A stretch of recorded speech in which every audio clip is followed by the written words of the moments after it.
तर भूस्खलनानंतर वायनाडमध्ये 308 जणांचा मृत्यू झाला। घटनास्थळी शोध आणि बचाव कार्य सुरू आहे। ढिगाऱ्याखाली अद्यापही अनेक जण अडकल्याची शक्यता आहे। मृतांचा आकडा वाढण्याची भीती आहे। गेल्या 2 दिवसात झालेल्या मुसळधार पावसानंतर केरळमध्ये चारुलमाला गाव ढिगाऱ्याखाली गाडलं गेलंय। चारुलमाला गावात अनेक जण झोपेत असतानाच डोंगरातून आलेल्या ढिगाऱ्याखाली गाडले गेले आहेत। घटनास्थळी सकाळपासूनच एनडीआरएफ, लष्कर, वायुसेनेची पथकं बचाव कार्यात प्रयत्नांची शर्थ करतात। ही ताजी दृश्य आपण ह्या क्षणाची वायनाडमधली बघतोय आपल्या टेलिव्हिजन स्क्रीनवर। कशा पद्धतीनं बचाव कार्य सुरू आहे। राहुल गांधी आणि प्रियंका गांधींनी पीडित कुटुंबियांची भेट घेतली, त्यांचं सांत्वन केलं।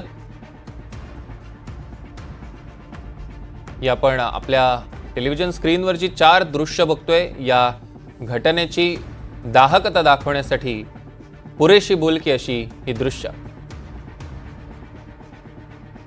पहिल्या दृश्यामध्ये राहुल गांधी या घटनास्थळाची पाहणी करतात आणि या पाहणीनंतर त्यांनी कुटुंबियांची भेट घेतली, त्यांचं सांत्वन केलेलं आहे। तर एका दृश्यामध्ये आपण बघतोय एनडीआरएफ ची टीम आहे। अजूनही बचाव कार्य, शोध कार्य सुरूच आहे।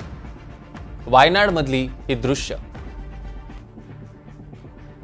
वायनाडच्या भूस्खलनात बळींचा आकडा आता 300 पेक्षा जास्त झालेला आहे। 308 वर हा आकडा गेलेला आहे आणि अजूनही अनेक जण या ढिगाऱ्याखाली अडकले गेल्याची भीती आहे।